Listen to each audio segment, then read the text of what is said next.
सबसे पहले बात करेंगे कलमा चौक पर जलाओ घेराव करने वालों के गिर्द गहरा तंग होने लगा है। 9 मई के केसेस पर लाहौर की इंसदाद दहशतगर्दी अदालत ने बड़ा फैसला कर लिया है। कलमा चौक पर जलाओ घेराव करने वाले अफराद के दायमी वारंट गिरफ्तारी जारी कर दिए गए हैं। 7 मुल्जिमान को इश्तिहारी भी करार दे दिया गया है। मुराद सईद समेत कई अहम रहनुमा इश्तिहारी करार पाए हैं। कलमा चौक पर कंटेनर जलाने वाले तपिश महसूस करने लगे। 9 मई के वाक़यात पर अदालत का बड़ा इक़दाम। लाहौर की इंसदाद दहशतगर्दी अदालत ने 8 PTI रहनुमाओं के दायमी वारंट गिरफ्तारी जारी कर दिए, जिसकी वजह उनकी रुपोशी है।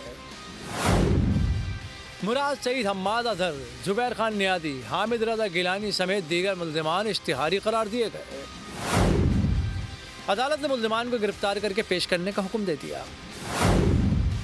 कार्रवाई थाना नसीराबाद में दर्ज मुकदमे पर की गई। तफ्तीशी अफसर ने अदालत में इस्तदा की थी कि मुल्जिमान गिरफ्तारी के डर से रुपोश हैं। सब्सक्राइब करें और बेल दबाएं ताकि कोई खबर रह न जाए।